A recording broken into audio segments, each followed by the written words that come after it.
Hello students, welcome to this talk on solar pond.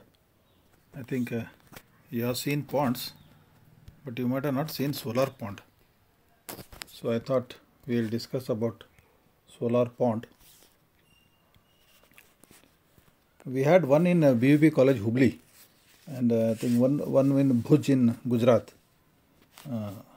Basically solar pond is a pond of salt water which collects and stores solar thermal energy, and this heat energy can be used for various applications like process heating, desalination, refrigeration, drying, and even power generation.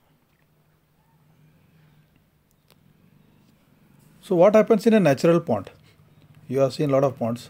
This around 30% of the solar radiation reaches to the depth of almost 2 meters. The solar radiation, that is the heat energy, is absorbed by the water at the bottom of the pond.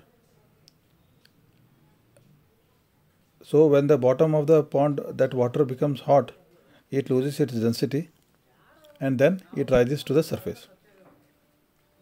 And when this warm water rises to the surface, it loses its heat to the atmospheric air. So no purpose is served.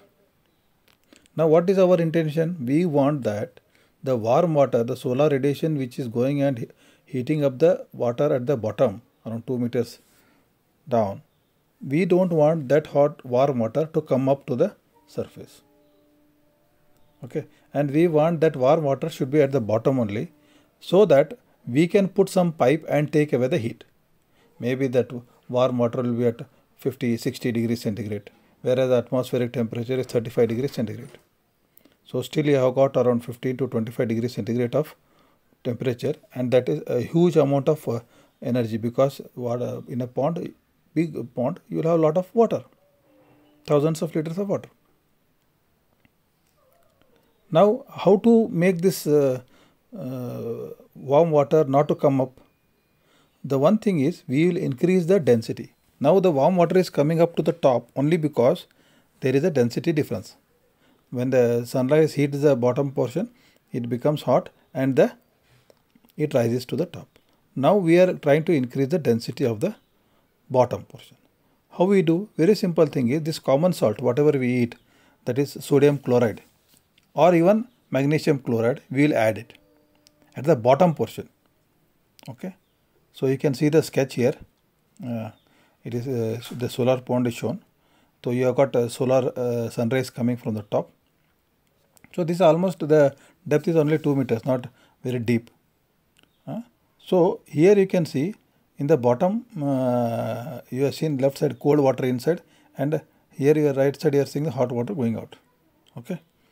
Now, and this pond is covered with a black like plastic lining, so that the sun rays or solar radiation is absorbed.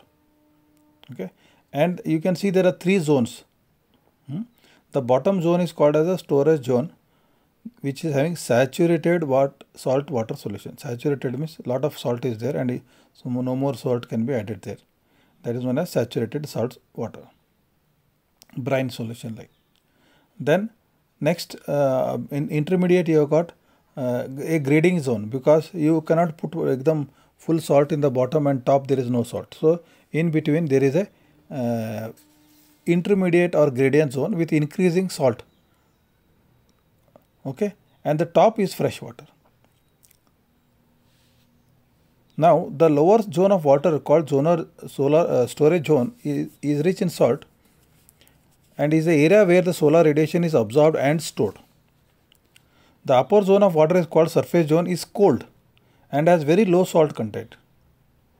The intermediate zone separates the upper zone of cold water and the lower zone of hot water and forms an important area in the solar pond.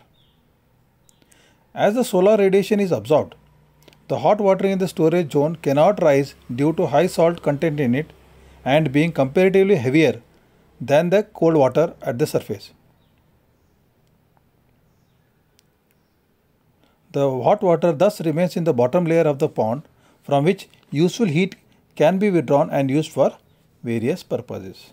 So this was used for water heating But in over a period of time, the diffusion takes place, and you can't have separate zones. So that is why there is some problem with the solar ponds, but it was tried in India. Okay. So this was about solar ponds.